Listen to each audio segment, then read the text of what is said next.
Hi, my name is Ijeoma Akaogu. I work with the African Agricultural Technology Foundation as a program officer for the Port Border Resistant Cowpea project. Today, I'll be talking about development of high yielding and stable port border resistant cowpea in West Africa. The outline of my presentation will be as follows. First of all, I'll start with the importance of cowpea. Why cowpea? Why not other crops? I'll go to the constraint to cowpea production, the PBR copy solution, the next step, and acknowledge the people that made this work possible.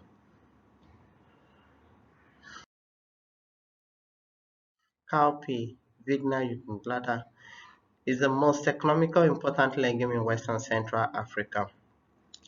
Nigeria is the highest producer of cowpea in the world. The sub-Saharan African account for the 97% production of cowpea. It is a major food crop and nutritional security crop. It is a major source of dietary protein, fiber, iron for over 200 million people. It is used as a weaning diet for babies. It is a street food in most West and Central Africa. The importance of this crop cannot be overemphasized. It is a source of livelihood for men and women. Also, cowpea is a nitrogen-fixing crop. It helps in improving soil fertility. It's used in crop rotation. You plant cowpea, after it you can plant cereals such as uh, maize, sorghum, and millet because cowpea helps to improve the soil fertility. The pictures here are some of the dietaries that you can make from cowpea. Despite the huge potential, cowpea is actually domesticated in Africa. It's one of the food crops that is actually originated from West Africa to be precise. Despite the potential of cowpea as a food and nutritional security, its potential has actually not been harnessed due to several constraints. Among the constraints are the potential of cowpea is 2 tons per hectare, but in the farmer's field we are getting less than 0.5 tons per hectare due to poor agronomic practices, the parasitic waste such as striga, the diseases, the infestation by insect pests. Among the insect pests, we have insect pests such as the bud-sucking bulb, the flower thrips, the aphids, the legume pod borer, and also crop is also affected by a storage pest known as the brockets. Most importantly among those insect pests are the legume pod borer, Maruca vicriracta. For the focus of this presentation, I'm going to be focusing more on the legume pod borer. Maruca vicriracta is the most damaging insect pest of cowpea. It can cause yield reduction of 80% depending on the level of infestation. Farmers have been forced to abandon their heavily infested field due to Maruca vicriracta. Presently, there is no genetic resistance against this pest. Farmers are left to rely on spraying their fields with chemical at the rate of 6 to 10 sprays before they can get a substantial yield from their crops. And this is not sustainable, it is not cost effective, and it's not economical. It's also time consuming and is not environmental friendly.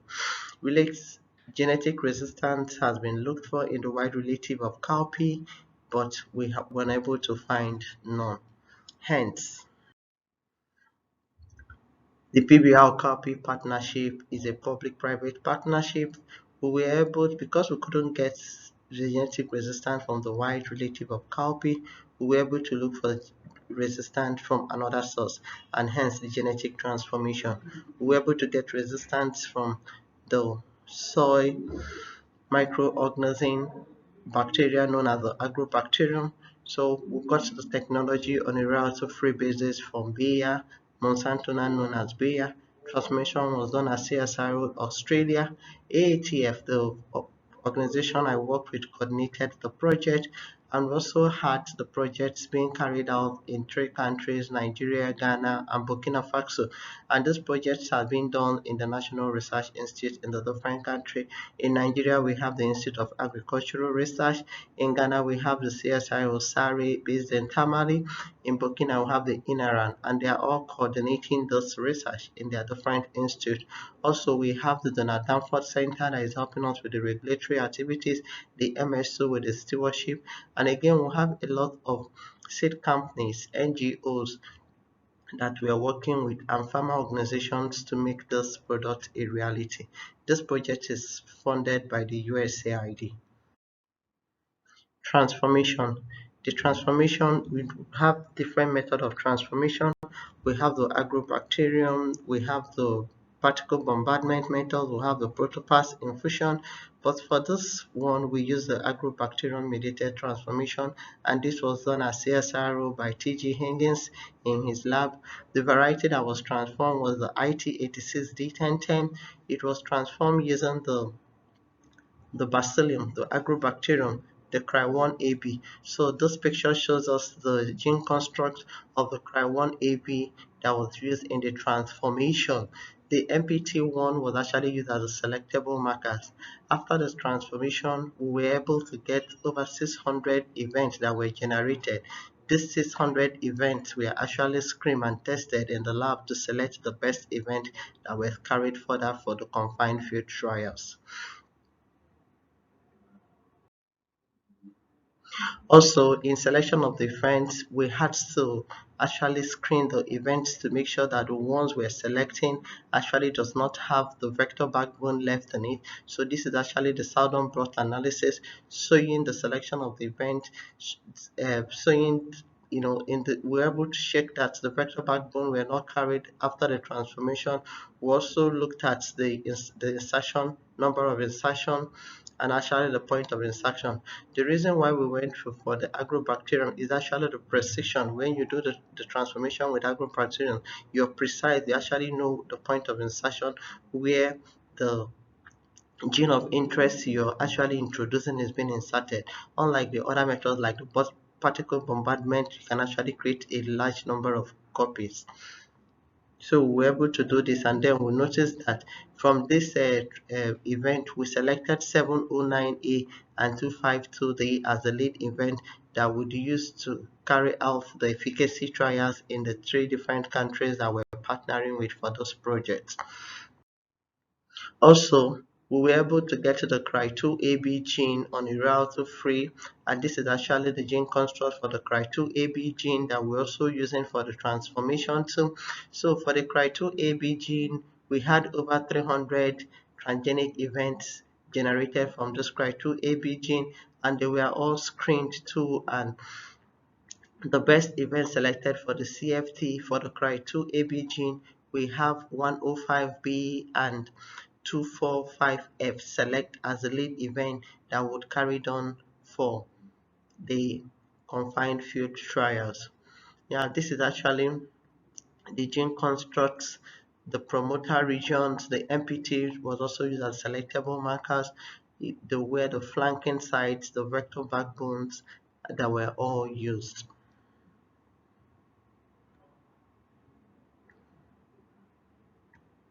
Yeah, this is the plasmid backbone probes that we also checked for.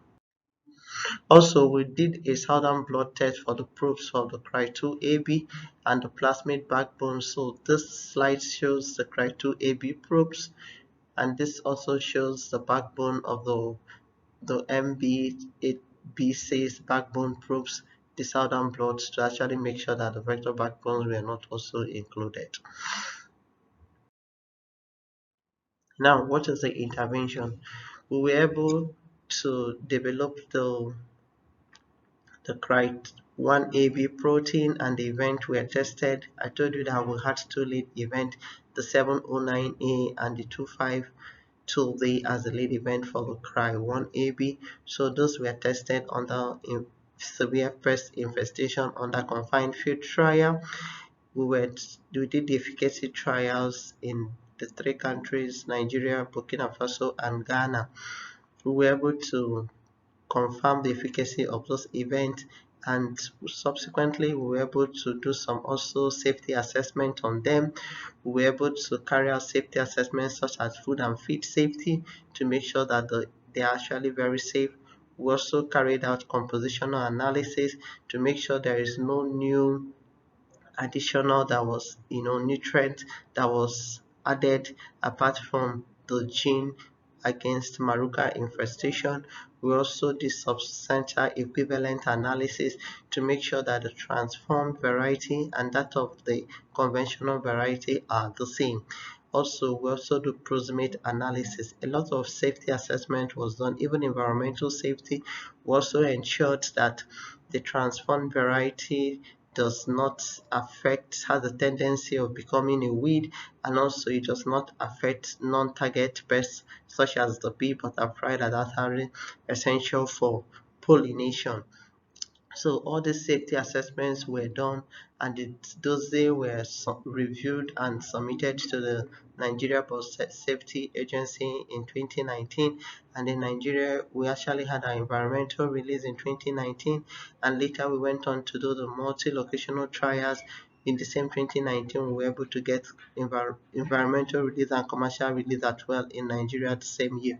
And the Cry 1AB, which is the 709 lead event, has actually been registered in Nigeria. It was transferred, it was crossed into the farmer's preferred variety. We introgressed it, we crossed them, and then with this series of back crossing in order to recover the recurrent parents, cross to the recurrent parent in order to recover all the essential traits. And then we have the variety release as SAMP 20T, which was actually registered by the Varietal Release Committee. Now this is being grown in Nigeria. In Ghana, currently we have submitted our dossier for environmental release. Our dossier is currently with the Ghana Ball Safety Agency, is undergoing review, and would hope to get environmental release in Ghana to see, so that we can go on with the national performance trial and then target to have a commercial release in Ghana by next year. Also, in Burkina Faso, we're preparing our dossier for submission to the Biosafety Agency in Burkina Faso. Now, the next generation cowpea. Here I talked about the Cry2AB gene. We're also looking at a second gene to also add to the Cry1AB for sustainability. For the Cry2AB, we had two events that we're working with. We had the 105B and the 245F.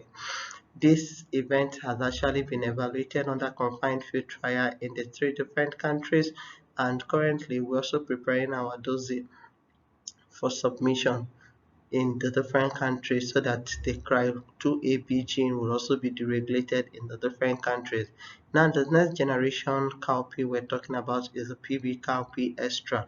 We're thinking about stacking the two gene, the Cry1AB gene and the Cry2AB, into one constructs and introgress them into the farmer's preferred variety.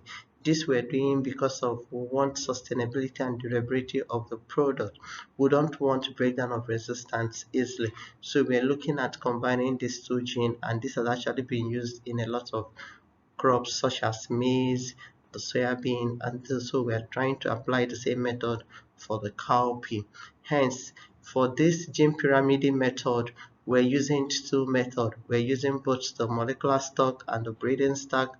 The molecular stock, we intend to have a construct having the two genes, the Cry1AB and the Cry2 AB on them, so that we can actually use them and introgress into our farmers preferred varieties. And this is currently on being on is currently on the being taking place. We are currently developing it. Also, we also have the breeding method, we also the breeding stack we're also using to in Nigeria that has actually had a variety released ongoing. So apart from the one that has been released commercially in Nigeria, the SAMP 20T, we also introgressing the Cry1AB into other commercial varieties in Nigeria.